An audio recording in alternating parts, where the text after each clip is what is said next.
Welcome to Influential Entrepreneurs, bringing you interviews with elite business leaders and experts, sharing tips and strategies for elevating your business to the next level. Here's your host, Mike Saunders. Hello and welcome to this episode of Influential Entrepreneurs. This is Mike Saunders, the Authority Positioning Coach. Today we have with us Roy Snarr, who's the founder of Snarr Retirement Solutions and AnnuityProducers.com. Roy, welcome to the program. Thank you. Hey, I'm looking forward to talking with you because I know that you have done a thing or two in your career, and I want to dive into how you serve advisors. But before we do that, get us started with your story and background, and how did you get into the financial services industry? Yeah, I'd love to. Very interesting. I have zero background. So does my family. We're a bunch of basically glorified hillbillies. I grew up doing construction, working on a farm, commercial logging, pretty much anything but white collar stuff. I was all just hands on.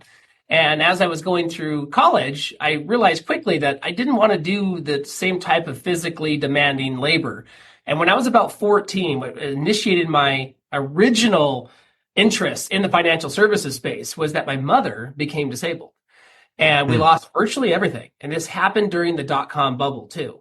Now at 14, right, I don't know what's going on. I was worried about Pokemon cards, riding my bicycle, but I saw our family lose virtually everything. I mean, we lost the house, she lost the car in the accident, she lost her job, all of the savings were depleted, the investments were wiped out. We ended up moving in the middle of high school, when I was in high school, to a new location with my grandparents 4 hours away. Like my whole life changed because of one single car accident, and that always stuck with me.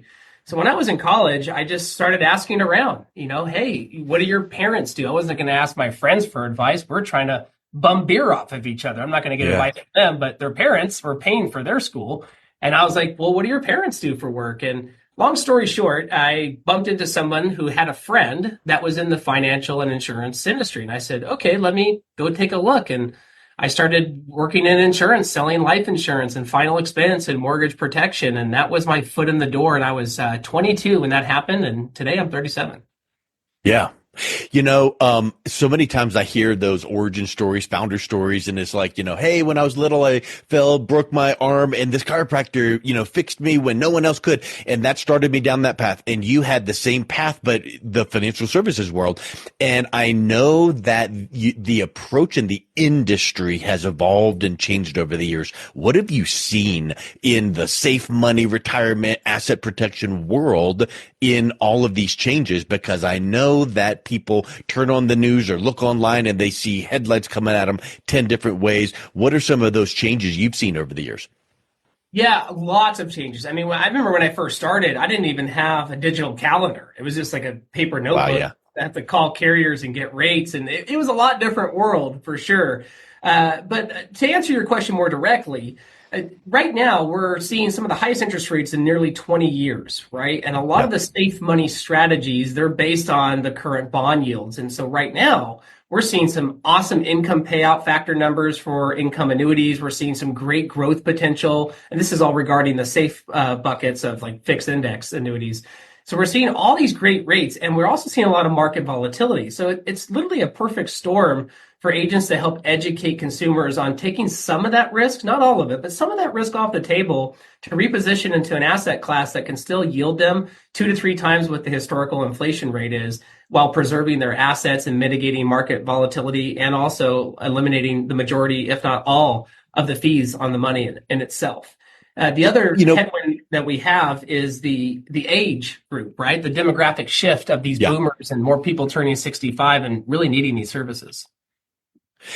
If you name the date and time and say, look what the market is doing today, then 2 weeks later, it's going to be doing something different. 2 months later, something different. We know that markets move and risk of volatility, but in the times when the markets are doing great, it could be a little bit more difficult to say to a client, hey, let's, mitigate that risk and volatility, because they're like, it's been going up and more up.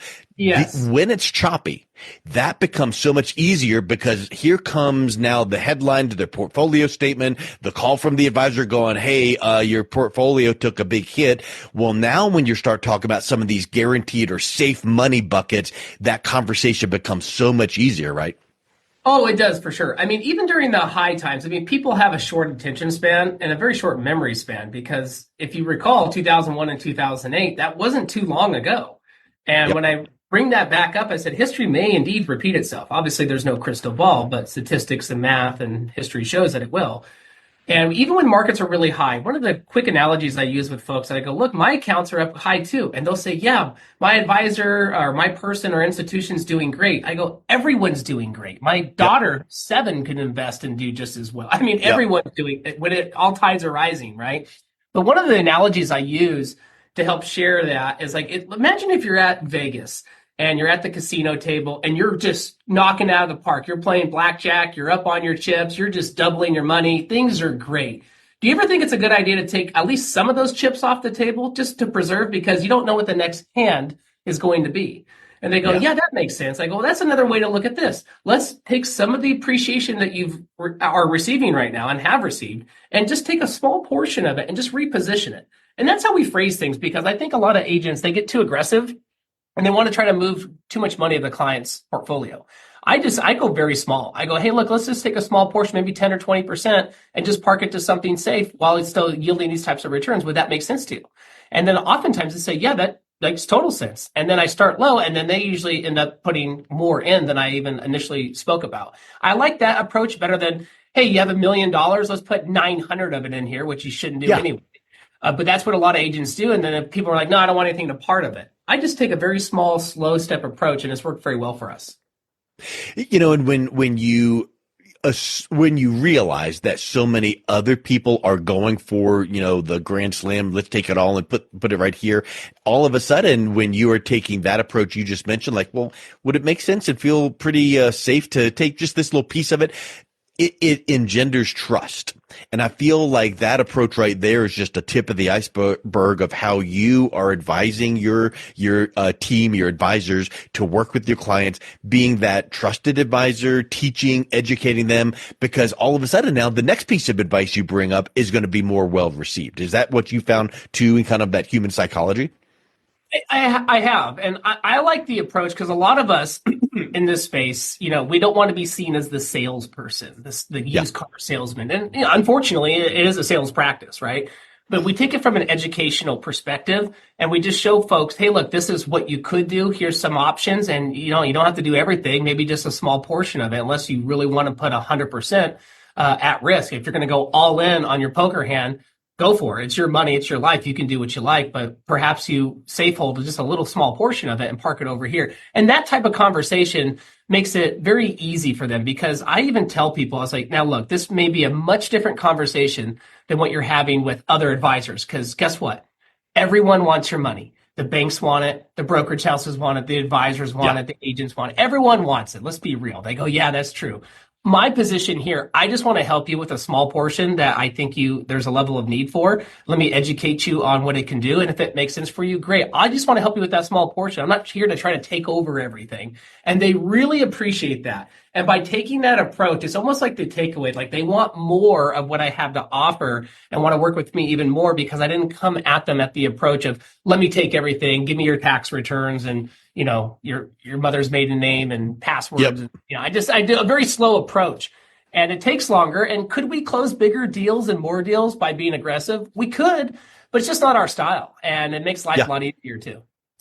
Well, and it's kind of like you are not closing a deal, you're opening a relationship. And the only way to properly open a relationship is creating that, rapport. And, our sales commission breath fires up when we start going, ooh, we need to do this and that. But that teaching educational approach is huge. Tell me a little bit about why your focus on long-term care training is such a vital part when you're working with advisors. Is that something that really spikes up the need in their clients?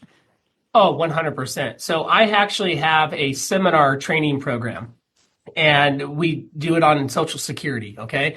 But during the Social Security seminar process, I talk about long-term care. And here's why I talk about it. Number one, I'm passionate about it. Wrote a book on it too, because I went through it with my grandparents. It was terrible. Yeah. And I quickly realized after a few years in this industry, once I gained some experience, I'm like, why isn't anybody talking about this? Like, there's no no one really going after long-term care. I was like, this is crazy. The client should at least be educated on it. Whether or not they're going to buy it, that's up to them, but they should at least be educated on it. And it is by far the best door opener we've ever experienced, because I'll tell you what, the biggest objection that we're going to get in this industry is not because of the product or the rates. It's because they already have a pre-existing relationship. And you have to find a way to either partner with that other person or drive a wedge. Long-term care is the perfect door opener. And I tell people, even during my seminars, we train our agents on this too. We tell them, look, even if you're working with somebody right now and they are your best friend, you used to babysit them, they're your advisor, you love paying fees, whatever the story is, that is okay with us. Let us at least help you with the long-term care. We'll call your advisor. We'll all meet together because we have a specialty in asset preservation that they may not have. Their goal is to asset accumulation, where we are asset preservation. And that has opened us up to tons of opportunity. We build relationships with the client. We respect the fact that they have a pre-existing relationship. And then what it does is that now that advisor that's working with them, they are referring their clients to us for long-term care. And we just have an agreement that we're not going to cross-sell any annuities or anything. We're just going to focus on the long-term care. And now I have another referral partnership. So I would say that out of every workshop that we do, about 25% of the room on average is just going to come sit down with us purely for long-term care. And the main reason why, no one's ever asked them the question. No one's ever showed them the options. But at the same time, isn't it a really high percentage chance that someone will need long-term care? Meaning, if you ask 10 people off the street, won't 8 or 9 of them go, I've got a friend or a family member in long-term care, and I know it's super expensive? Yeah, very true. I mean, it's going to affect the majority of folks, and it's what Medicare does not cover, right? Medicare covers 0 days for custodial care and only 20 days fully of skilled nursing. And so if you look at the statistics, depending on which one you read, it's between 50 and 70% of people that are going to need some form of care. I mean, I tell people that too. It's like a lot of agents market on the 70% because it's scarier. But that's, if you really look into it, it's not quite 70. But the reality is, like, it's a coin toss. Let's say 50 is huge. It's huge. I said, and then people are like, well, I'm going to self-insure. I'm like, yes, I'm the biggest proponent of self-insurance. There's 2 ways to do it. Your own money, which is unleveraged, not necessarily tax advantage, and unguaranteed. Or you can have it where it's leveraged, guaranteed, and income tax-free. Which self-insurance bucket would you rather be in? And then they're like, oh, I never heard of that. I was like, yeah, you think these insurance companies are just going to give you free insurance because you're nice? No, you're still self-insuring. You're just doing it in a much more intelligent way. And some of the kind of original long-term care policies worked similar to like car insurance, where you pay your premium, you drive for a year or two. If you had a wreck, they're going to cover it. But if you didn't, they don't send your premiums back. These days, there's a lot more opportunity with these, the policies you're talking about, like with some annuities or some types of life insurance where there's long-term care in there. And if you need it, it's there. But if not, it's not like an expense. Talk a little bit about those doors that get opened. Yeah, because the traditional model, a lot of people have a negative connotation around long-term care, and for very good reason, too. I mean, there's just nothing but bad news about it, about rate increases, big companies jacking up rates 600%. And it's very unfortunate for the consumer who's done the right thing and paid their bill on time. And all of a sudden an insurance company says, oh, sorry, we miscalculated and now you got to pay for it. And so we focus on, and I've been doing this for 15 years, I've never helped anybody with a traditional long-term care policy. Again, there's nothing wrong with them per se, but their contracts read that they can increase the rates, and I don't want to deal with that. So I tell people, look, you can find this cheaper today, but what's it going to be in 5 years or 10 years? Who knows? We focus on asset-based LTC, which has an opportunity to refund the money back, if not more than what they actually put into it, to the family if they never use it. You can even design these policies where they're 100% liquid. Not that that's the real purpose of the money, but at the same time, for some people, they like the idea of just getting their premiums back. And I just related to home and auto. I was like, imagine, how long have you been paying for auto insurance? Oh, man, I've been paying it for 40 years. Okay, how many accidents have you been in? A lot of people say none. I'm like, okay, are you ever going to get any of that money back? No. Okay, so why are you complaining? Like, it's more likely that you're going to need long-term care than it is you're going to exercise the dwelling contract of your homeowner's insurance, right? And so, but people have no problem at all paying homeowner's insurance on a house that's paid off, even though they don't have to. So when I relate that to them, they go, wow, that's a very interesting perspective.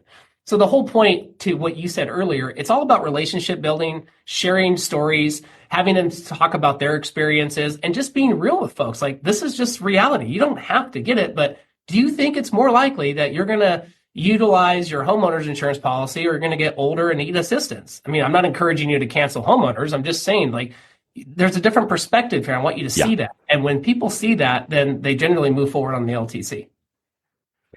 And so once an advisor sees that that is such a huge honeypot, a big opportunity where it's not being really focused on, what are some of those trainings that you provide them to kind of get everything congealed into a nice system? I know that you've got trainings and you mentioned the book, but talk a little bit about that support that you provide. Yeah, so what makes us unique is that we have the only 100% focus asset-based long-term care training platform and annuity platform that's not IMO driven. It's not recruiting driven. It's purely education. We have roughly 100 to 150 agents every single week from all over the country join our weekly live Zoom calls. We host a national annual conference where we have a few hundred agents come out here in Austin, Texas, and get to learn in a 2-day boot camp. There's no sales pitch, no recruiting, no motivation, rah. It's just all pure information. That's what makes us really different. And what we do is we actually show on each week's call, hey, look, this is how we utilize this long-term care structure. Here's the objections. Here's how we did the case design. We show the illustration. We walk through the entire process. And we've been very fortunate now through these calls to be able to impact hundreds and hundreds of agents on a weekly basis, but also thousands of potential clients get coverage indirectly. So it's really rewarding and self-fulfilling for us because long-term care is something that is just dramatically underserved. Yes. And then also you have a revenue share kind of partner program, and that benefits the advisors, like you were saying, where it's like, okay, you handle everything else. So talk a little bit about that relationship. Yeah, it's pretty unique because there's lots of IMOs, broker dealers. Everyone wants your contracts. That's just, just like everyone wants the client's money, everyone wants our contract. We get called all the time, right? And so the difference that we do is, number one, we're just real. We're actually agents out in the field producing in our office. And we offer a unique program called the Accelerator Program. And there's two ways to take advantage of it. One way, we have some really big partnerships with large firms and then also just individual agents that they don't want to write long-term care. They're focused on just purely annuities or life insurance or Medicare. But they also don't want to leave money on the table and they want to be able to serve their clients. So they refer it to us. And so we basically become a division of their agency. We're all independent. But they just say, hey, look, we have a long-term care specialist team. They're going to help you with it. And then we put them right on the application. So they get a revenue share and we get a revenue share and we do all the work A to Z with the client. They don't do anything. I mean, some of our partnerships are making a few $100,000 a year.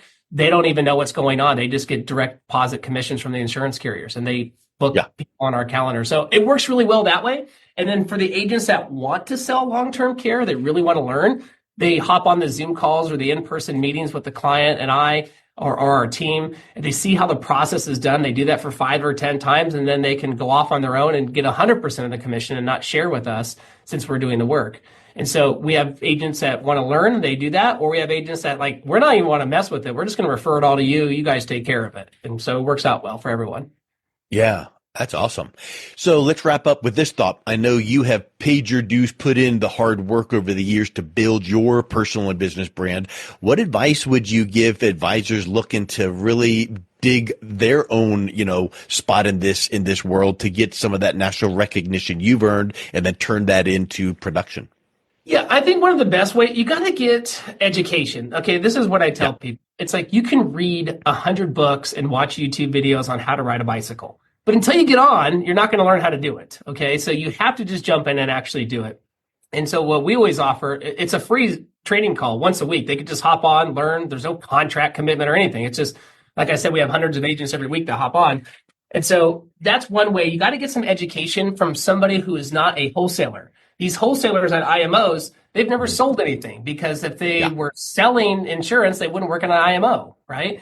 And so you need real life experience from someone, whether it's us or somebody local to you. Find someone that actually has a track record of success and take advice from them. And if you don't have anyone in your sphere of influence, start doing your own research. There's only about 5 top LTC asset-based companies out there. Just call the companies, get your appointment, read about all the products, practice running the software illustrations, and then start talking to people about it. I mean, the number one reason why people don't buy, it's just the same story of life insurance. They were never asked. And so it doesn't hurt to ask and educate people. And you can become a long-term care expert with probably in 2 weeks. I mean, you don't have to know that much to be an expert compared to everyone else.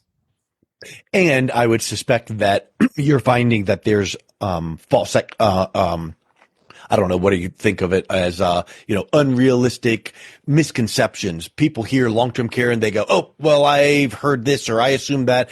And once you get that good, solid, careful education and you can communicate it, now all of a sudden that sets you head and shoulders above the rest, because when there's confusion, there's opportunity for clarity.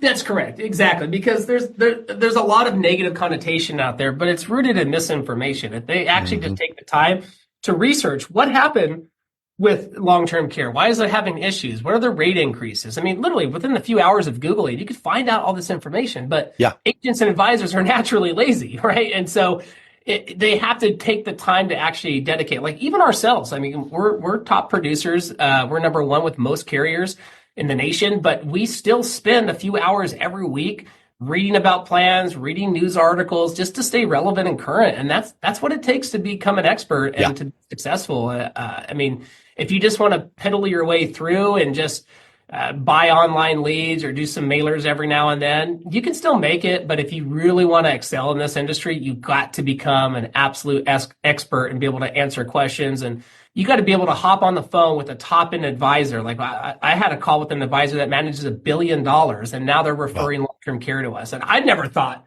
they would do that, right? But they're like, you guys obviously know how this all works, and we need to fulfill our fiduciary duty. We don't really deal in long-term care. We'll just use you as our partner. You need to get to that level where you can have those conversations, because it'll really help you win. Love it. Well, Roy, thank you so much for coming on. If someone is interested in learning more about all of your support and programs, what's the best way they can do that? Annuityproducers.com. They could just check out that site, join the Zoom calls, get free information, check out our annual conference. That's the best site. Love it. Well, thank you so much, Roy. I appreciate your time coming on today. Hey, thank you, Mike. It was fun. You've been listening to Influential Entrepreneurs with Mike Saunders. To learn more about the resources mentioned on today's show or listen to past episodes, visit www.influentialentrepreneurssradio.com.